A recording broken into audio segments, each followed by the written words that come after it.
Assalamualaikum warahmatullahi wabarakatuh. Kami dari kelompok 2B akan mempresentasikan mengenai salah satu evaluasi sediaan semi-solida, yaitu penetapan kadar. Kelompok 2B beranggotakan Diadu Syafitri Hoirunisa dengan NIM 9, Distia Nurrohma dengan NIM 11, Fazatu Sofi dengan NIM 15, dan Nabila Permana dengan NIM 29. Adapun topik pembahasan yang akan dibawakan yaitu tujuan, skop, dan juga prinsip, kemudian cara pengujian, contoh kompendia, perhitungan penetapan kadar, simulasi hasil, yang terakhir kesimpulan dan juga tindak lanjut. Yang pertama yaitu tujuan, skop, dan juga prinsip. Tujuan dari evaluasi penetapan kadar yaitu sebagai uji resmi jika ada pertanyaan atau perdebatan mengenai pemenuhan persyaratan terhadap standar resmi, yang mana penetapan kadar obat dilakukan untuk menjaga mutu obat dengan ketetapan dalam Farmakopeia Indonesia. Dalam hal ini, terdapat beberapa metode yang dapat digunakan untuk melakukan evaluasi penetapan kadar, lebih spesifiknya pada sediaan semi-solid, yaitu dengan cara HPLC, titrasi, dan juga spektrofotometri. Skop penetapan kadar meliputi proses analisis kimia yang dilakukan untuk menentukan jumlah kuantitatif suatu bahan dalam suatu sampel. Dalam hal ini, penetapan kadar dilakukan pada sediaan semi-solid yaitu salep asam salisilat. Prinsip yang digunakan yaitu prinsip kuantitatif yang melibatkan perhitungan dan prinsip analisis melibatkan pemilihan teknik analisis yang paling tepat pada sampel. Selanjutnya yaitu cara pengujian. Cara pengujian ini dilakukan dengan beberapa langkah. Yang pertama yaitu penimbangan sampel, lalu ada preparasi sampel, kemudian titrasi, dan yang terakhir yaitu perhitungan kadar.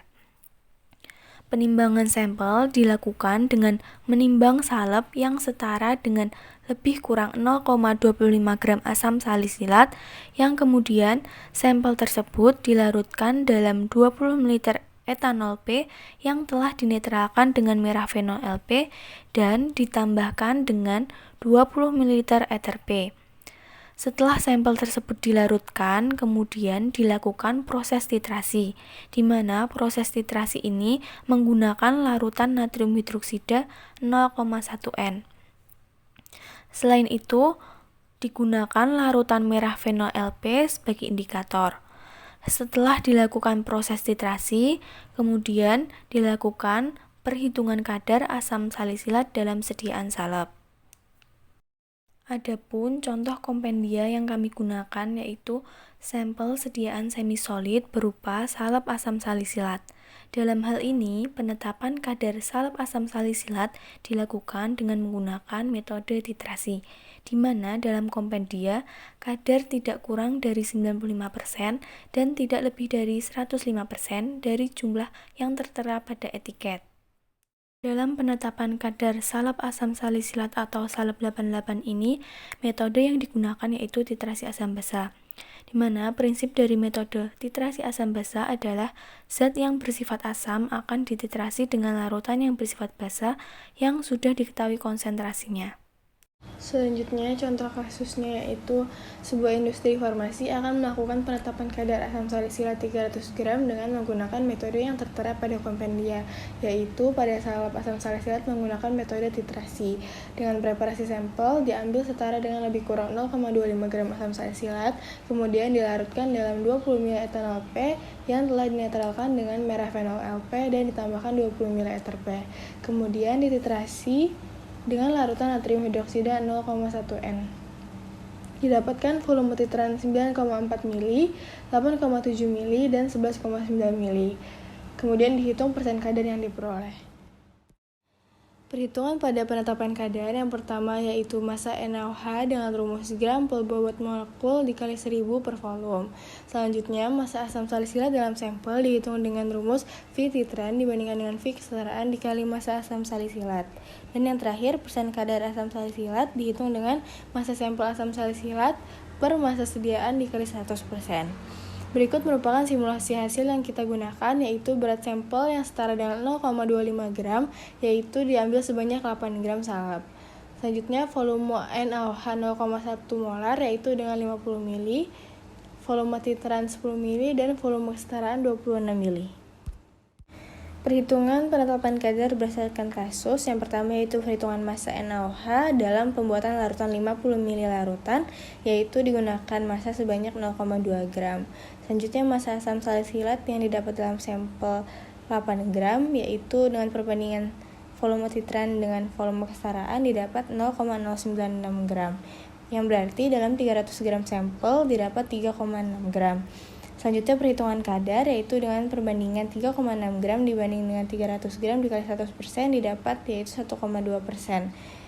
Kadar dalam kompendia harus lebih dari 95%, yaitu sebesar 2,85% dan tidak kurang dari 105%, yaitu 3,15%.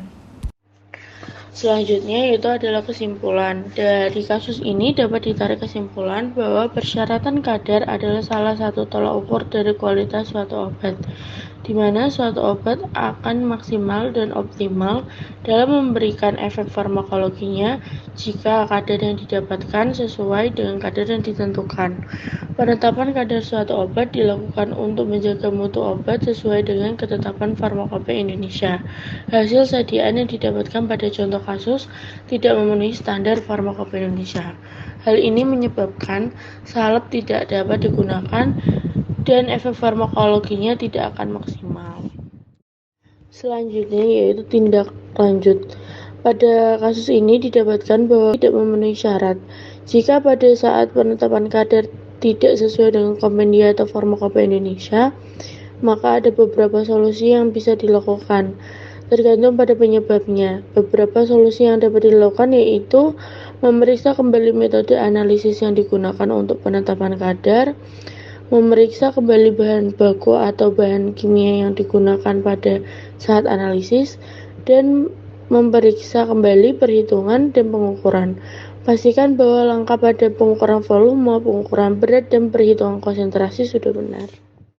Selanjutnya yaitu persen kontribusi. Dalam hal ini, semua anggota presentasinya yaitu 25%. Karena semua anggota turut serta dalam mencari materi, membuat topik pembahasan, mengedit PPT, dan juga video. Total dari persentase yaitu 100%. Berikut yang bisa disampaikan oleh kelompok 2B. Apabila terdapat kesalahan, mohon diingatkan karena manusia itu tempatnya lalai dan juga salah. Dan apabila terdapat pertanyaan, mohon disampaikan untuk segera didiskusikan. Terima kasih. Wassalamualaikum warahmatullahi wabarakatuh.